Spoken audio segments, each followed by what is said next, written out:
Adam here from ARB Overland, and today we're going to be hiking the Welsh Village and Garfield wheel circuit. There's going to be lots of ruins like this one, gold diggings and much more, so stay tuned.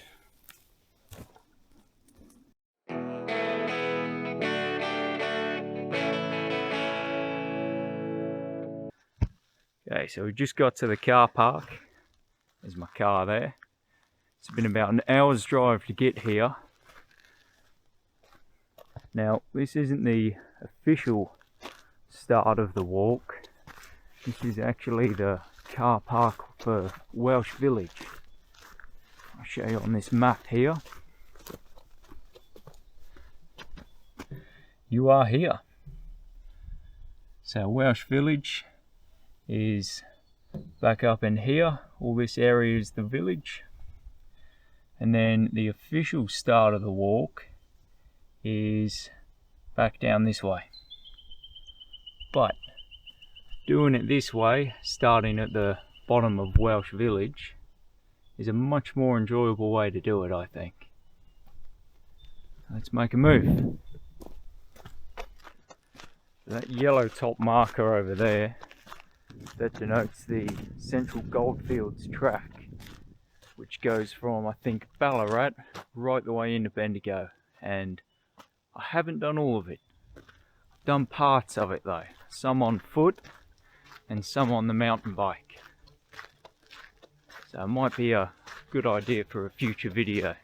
So this walk I'm doing today, it's about an 8-kilometre circuit, and it's part of the Castlemaine Gold Diggings Heritage Area, which is basically where there was a lot of gold diggings back in the day. And there's still remnants of all the old workings. Plenty of other things to see. We've had quite a bit of rain the past couple of days. I think about 60 or 80 mil. So I'm going to be interested to see how high up Forest Creek is, which part of this walk goes along that creek. So if it's up a bit high, we might be getting wet feet. By we, I mean me, of course. You guys will stay dry.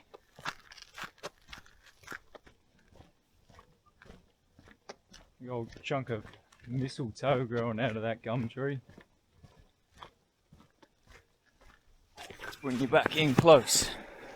Another yellow top marker there, denoting the Goldfields track. I have walked that section, and I've also rode on the mountain bike, which, you know, it looks nice and easy on this bit of road, but once you're off the road, it does get pretty darn steep. But our trail for today goes through here. Some ruins of an old bridge up in there. Let's go and check that out.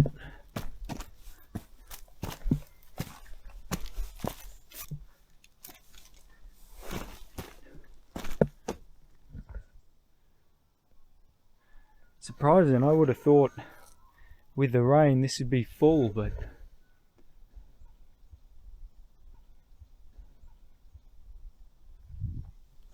let's climb out of here.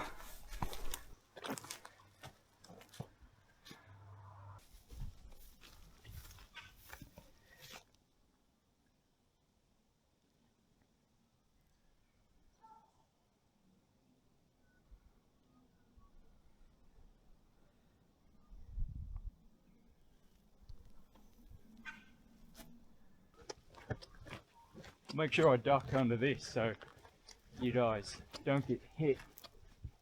Here we go. Think we missed it.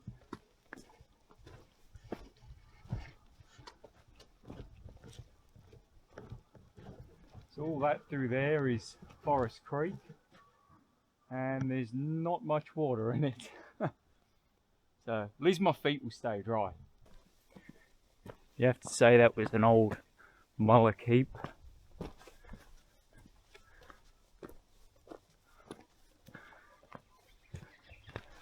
But all these cliffs through here,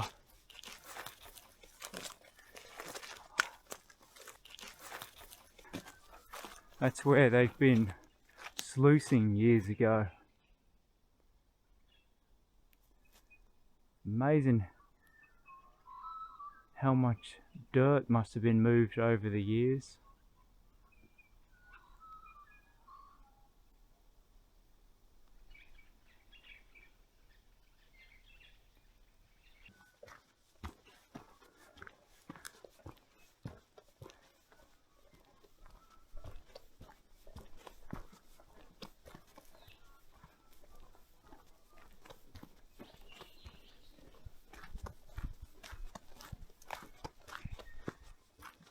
Part of what I'm thinking for today is we'll get up to the Garfield water wheel and then we'll put the stove on and have a brew and a bite to eat, and I'll show you all around the wheel as well, or at least what's left of it.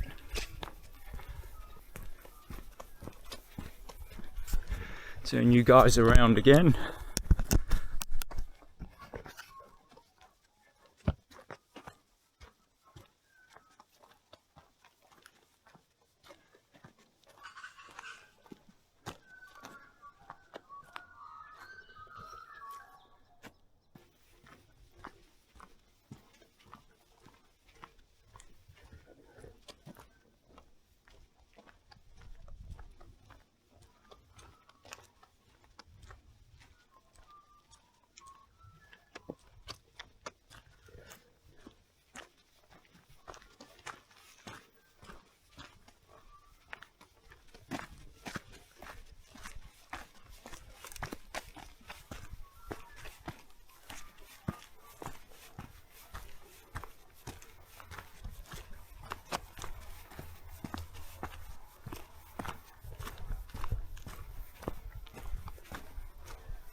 We're nearly at our turn off,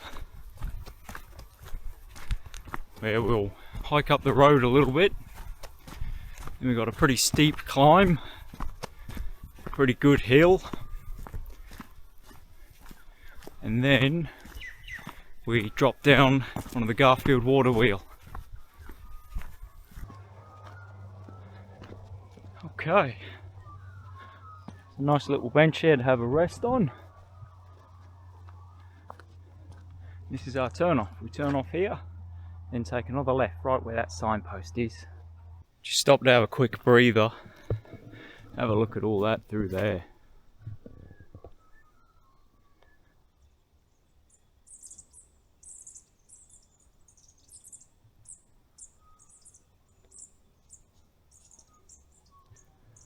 I'm not sure if from the camera you'll be able to get an appreciation for the sort of scale of this.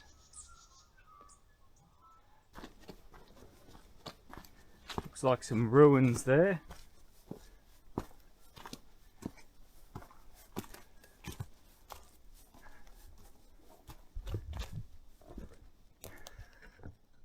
Seems hard to believe that would have been someone's house years ago.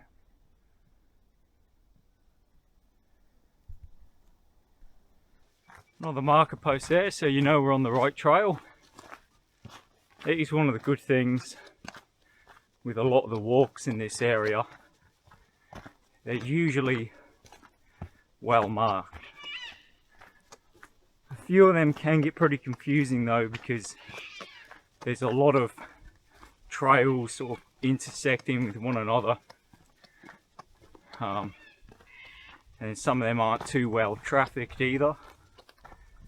And then of course, wherever you get a confusing bit, there always seems to be a lack of marker posts, which that's normal. The right place always have a map.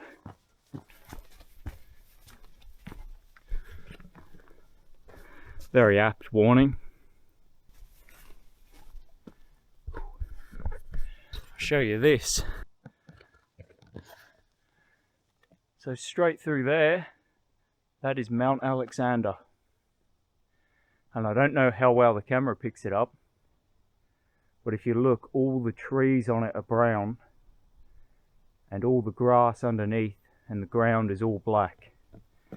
And that's because back in January, early January, we're early March now, but back in early January, there was bushfires went through there and burnt the whole area out.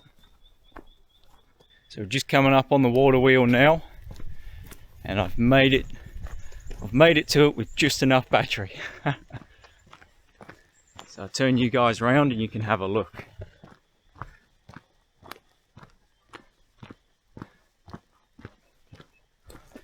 There it is, just through there.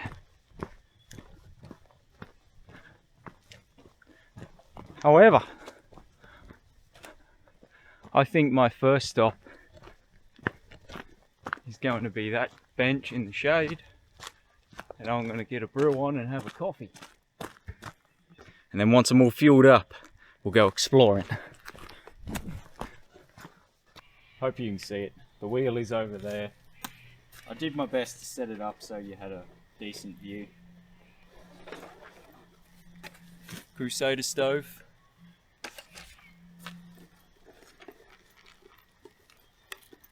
And a bag of food.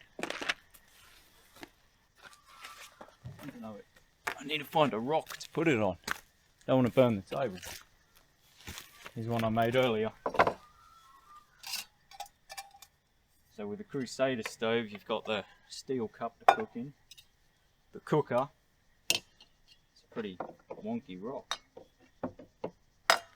And then you've got the canteen and a plastic cup for the canteen.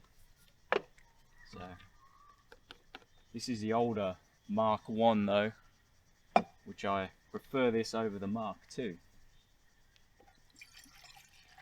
We've also got a lid. And then for fuel, I'm using the good old hexamine tablets.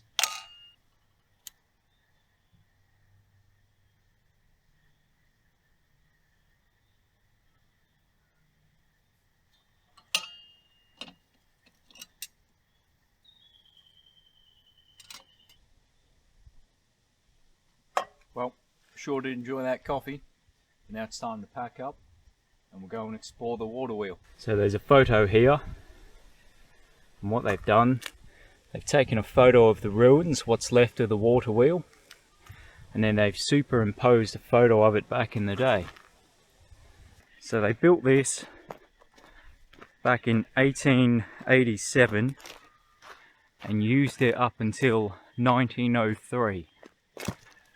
And then they dismantled it the following year, and I guess they would have recycled all the iron elsewhere, and they've just left the foundations behind.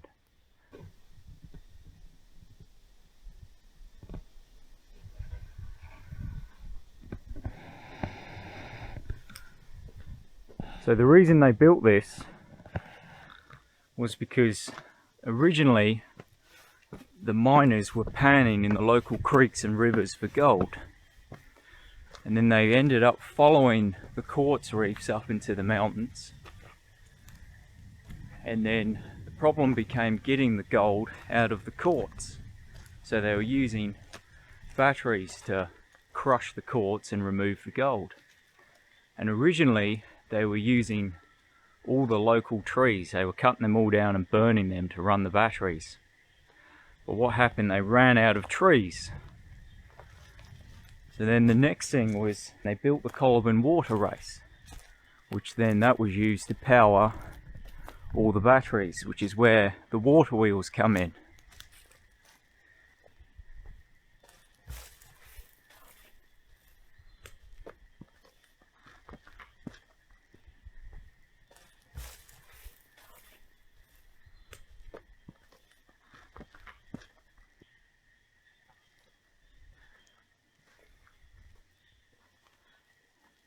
Let's have a little bit of a walk through the wheel, shall we?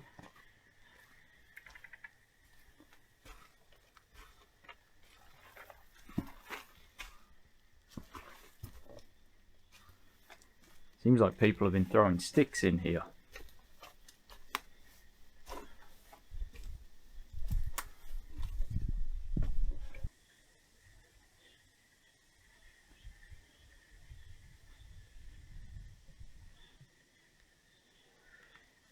And we'll go back out the way we come in. So you can see where the wheel was.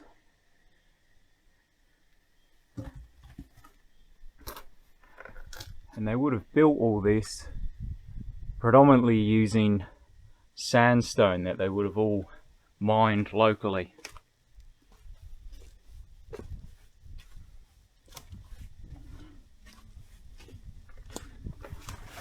Throw my pack on, then we'll get moving.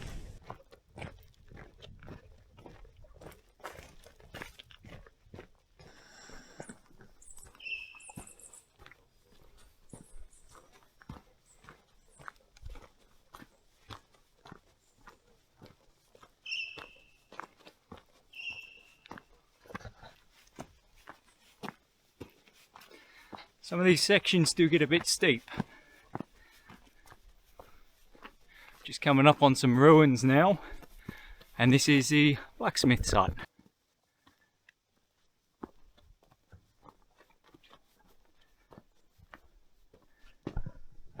I wonder if he's open today.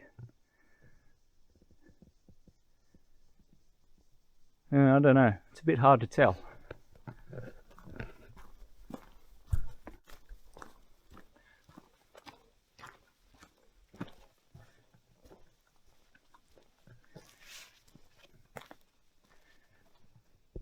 I wonder how many times this has been panned over the years.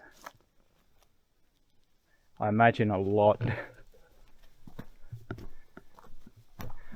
I would like to think out of the gold rush, a lot of the men and their families who were doing it tough did manage to strike gold and make it rich.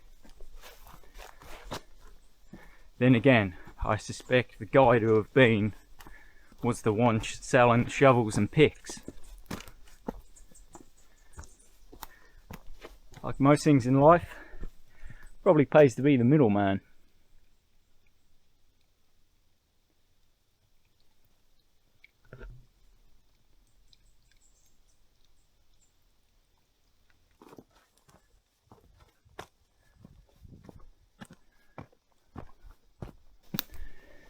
Couple more little bits of ruins there and a bit of steel pipe.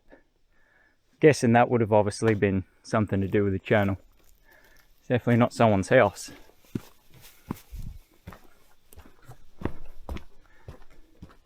Ah, we're at the puddling works. Well, that would make sense. So we're just coming up on Sailor's Gully now.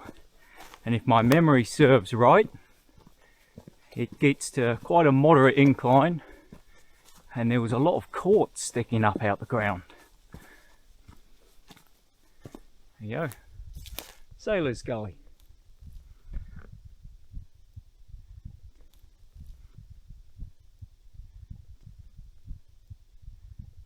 This is mighty uneven.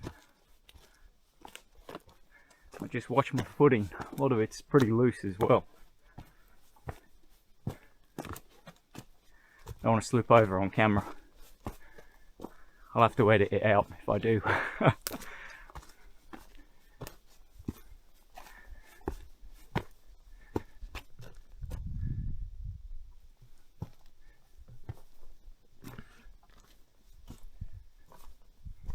Some more ruins up ahead.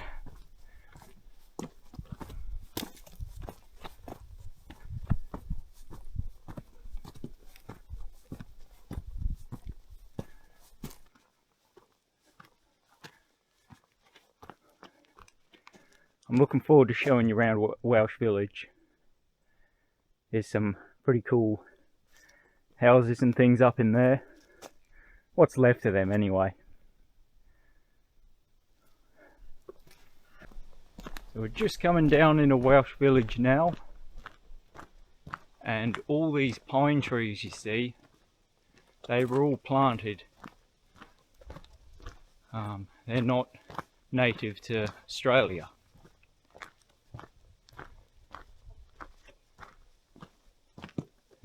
There's our trail down through there.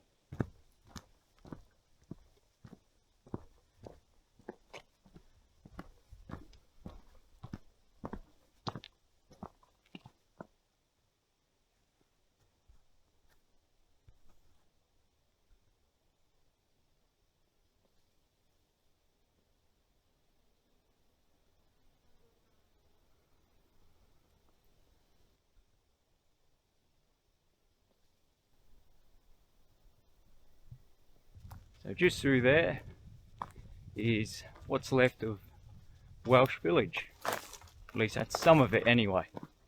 There are a couple other little bits scattered around. We'll go and explore those too.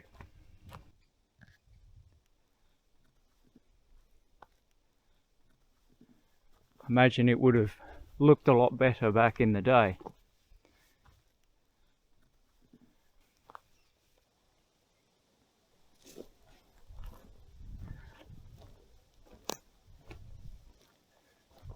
A few more bits and pieces of what's left of someone's house.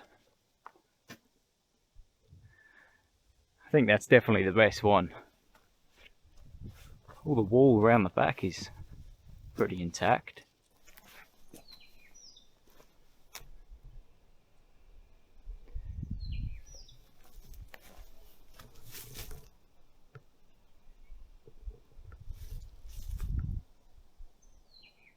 We're going to set up in here. There's a convenient little fireplace. I'm going to put my stove in there and we'll get a brew happening and have some lunch.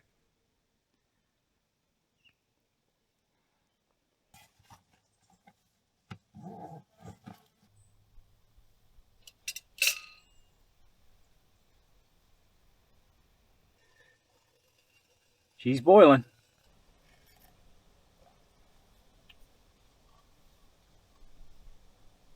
Just put a fresh battery in the camera. So that's a third battery for today. I'm just going to start packing up and then we'll go and explore the last few bits.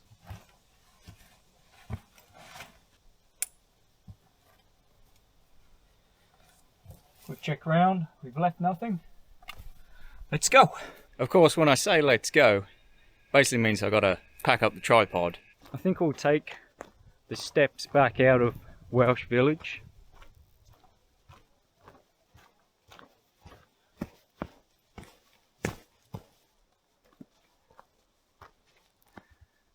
Probably built all this up so that they could bring all the horses and carts through a lot easier.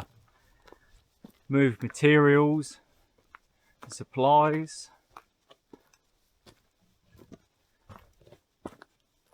It's quite a thing, that wall.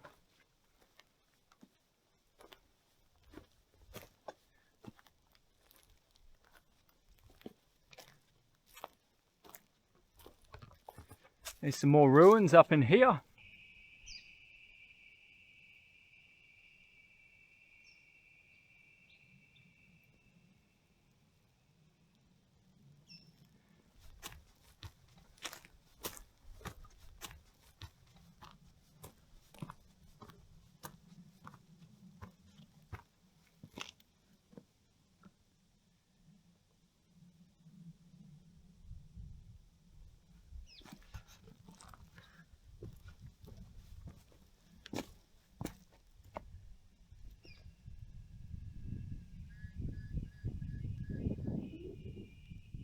Go and check out this last ruin back down here.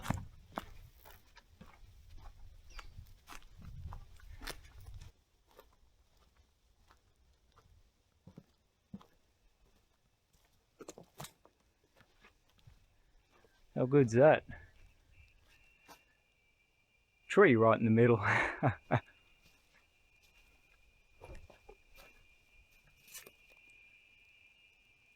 I wonder if somebody planted that tree in there, or if it just popped up on its own.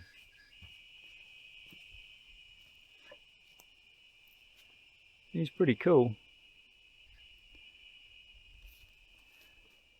It would have been pretty rough living in these back in the day. No AC or running water or flushing toilets or showers or bathtubs.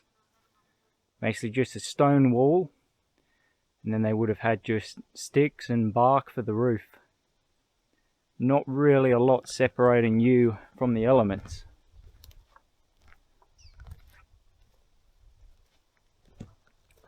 I'd say, looking at the way all those stones have fallen, that was where the chimney once was in the fireplace.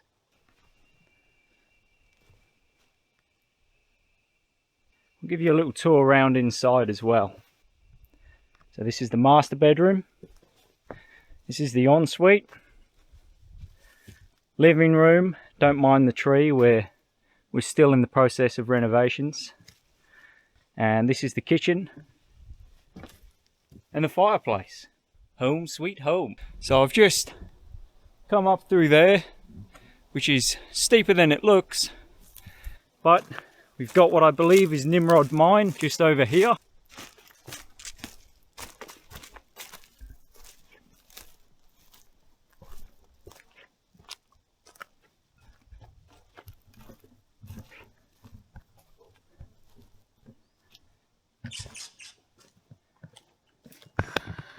How's that?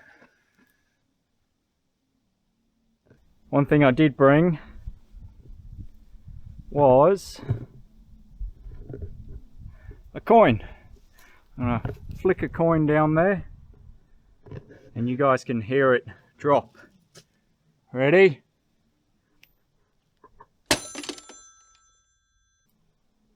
Oh no! It landed on the bit of grass. Ah. Take my pack off. I'm pretty sure I got a spare one. Okay, we're back.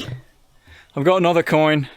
It's not as impressive as the last one. This is a 50-cent piece.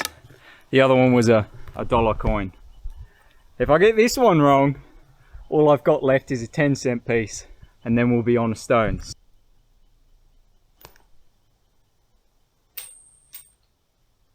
There we go. We're just coming up on the Open Cut Quarry now, so we'll show you around there.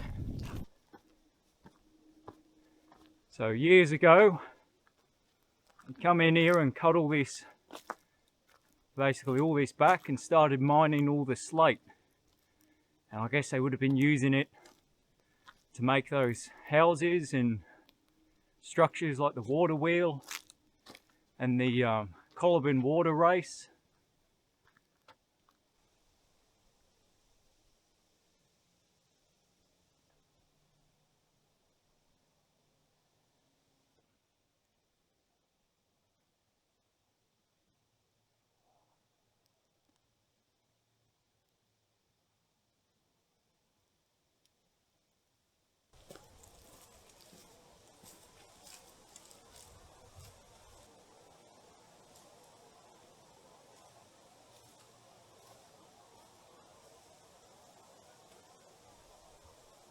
Give you a bit of an idea of perspective.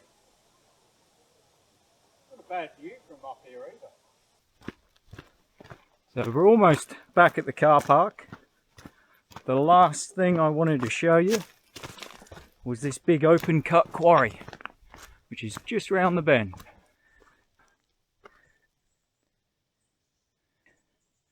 And that is quite a drop down in there. Probably, I don't know, 8 meters maybe, 6-8 meters.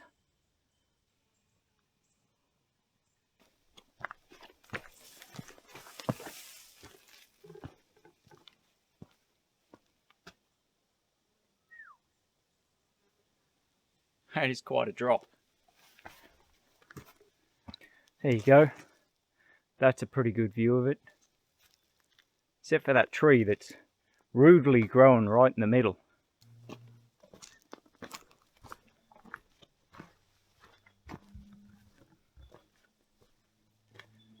Mine in there.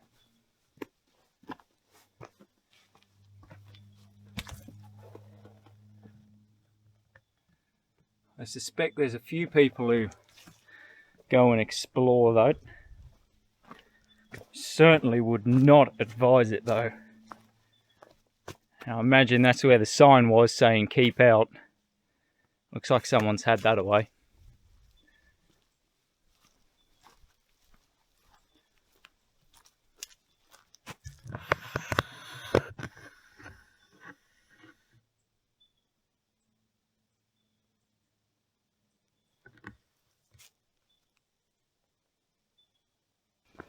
Well, that's pretty much it. This is the last little section back to the car park, and you can see my car through those trees. And we are back at the car.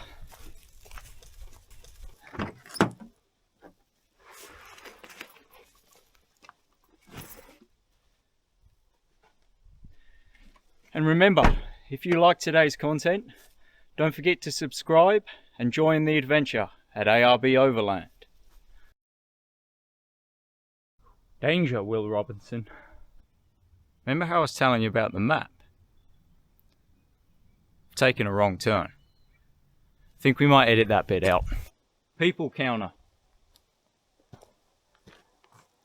Looks like somebody got fed up with a people counter. Can't blame them. I don't want to be counted. Bugger. Don't drop the camera. Man, I'd be so spewing if I dropped this camera down there. I don't think I'll get it back. Ready?